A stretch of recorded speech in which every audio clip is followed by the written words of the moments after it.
Today we're going to examine and image the transformation results from last week. Here are the materials you need. First, the UV light. Second, the saran wrapped cell phone. Third, your Sharpie. And last, the stack of agar plates with bacteria transformed on it from last week. Step 1, obtain your stack of agar plates from last week. And then we're going to take a look at the results. But before that, we want you to label each of these plates with your initial and your partner's initial. So, your initial and your partner's initial. I'm just gonna make one up, okay? And then section number, let's say 1. Okay, so you're going to go ahead and do this for every single one. And remember, you want to do this around the plate.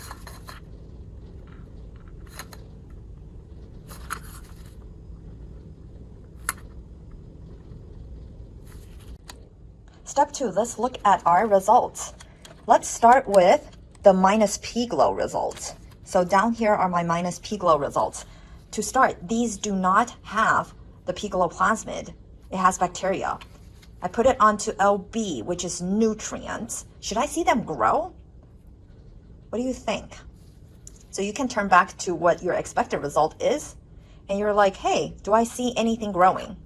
You might think you're not seeing anything growing. The reason is because the top is filled with bacterial lawn. That means all the bacteria are growing on there. You're like, it looks nothing like that. Yeah, but if you compare it to the other one, which is a clear plate, this one actually is filled with bacteria.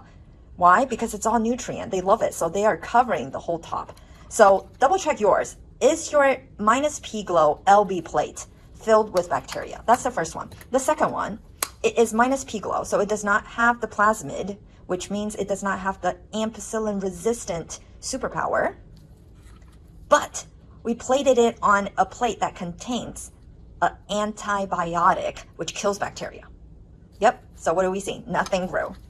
Very clear, see? You can even see my hand on the bottom. And this one with bacteria long, it's like hazy, not so much, okay? So all the bacteria without P glow grew on LB. However, if you just add ampicillin, they die. Perfect, so this is our negative control. Shows us we have bacteria, it will grow on nutrient. Without the superpower of P glow plasmid, it cannot create ampicillin resistant gene, it will die when we put on LB-amp. Did our transformation work then? Let's take a look at the results. This is, I put in exogenous DNA P glow, which contains ampicillin resistant gene. And now I plated on nutrient with ampicillin. Can they grow now? Hey, you know what? I'm not seeing everybody survive, but I am seeing some of them survive, which means these single colony came from one bacteria that took up P glow plasmid and was able to divide into one colony and showing up. Okay, so my transformation worked, and it actually looks like I have quite a bit of transformation. So that was a success. What about this one? It has LB-amp era. It's plus P glow. So let's look at the result again. I have the superpower. That means I have successfully transformed the P glow plasmid DNA into the bacteria. Now it's expressing ampicillin resistant gene, so it can grow on ampicillin. I am seeing single colonies. Great. I added arabinose too. So what does that mean? Well, we're going to examine that next with our UV light. So now you're going to shine UV light on it and then see if you can see the results. Okay, obviously the whole bacterial lawn is not glowing because it doesn't even have the recipe to make glowing fluorescence protein. So these two does not glow.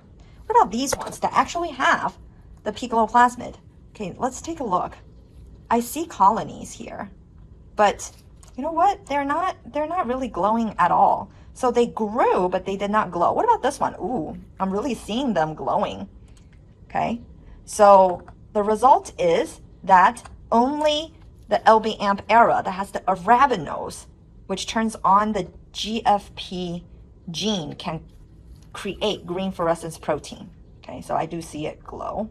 I'm not seeing anything glow here. Hopefully that's obvious for you. Okay, so that's my result. I am then going to move over and start filling that out here. How many colonies did you see, right? Plus p glow, did I see any colonies? Minus p glow, did I see any colony? If so, how many? You can rough guesstimate. Over 50, over 100, it shows us how good your transformation result is.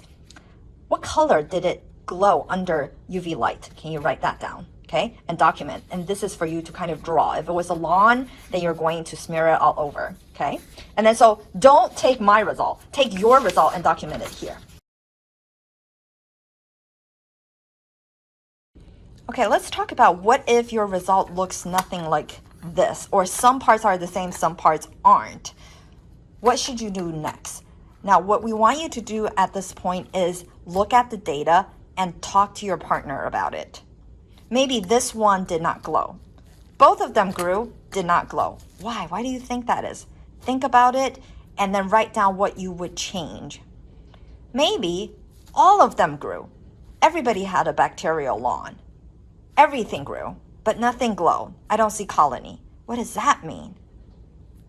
Think about it. Talk to your partner.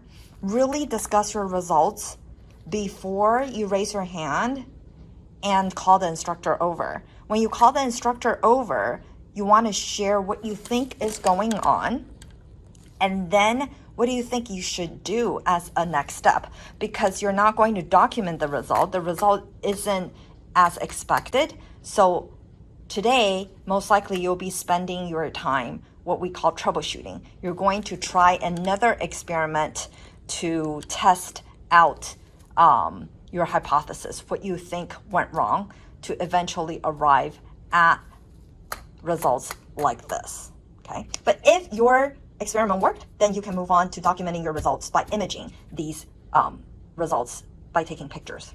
If you're successful and your results align with the expected results, then you can go ahead and document them by taking picture of each petri dish under just incandescent light of your lab room.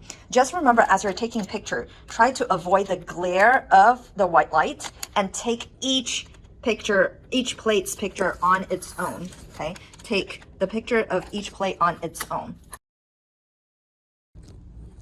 Once you have taken picture under the white light, your instructor might turn off the classroom light, or you can move into another room with the lights off, and then turn on your UV light, inspect the result, and as you can see, this one's glowing, okay? This one isn't, that one isn't.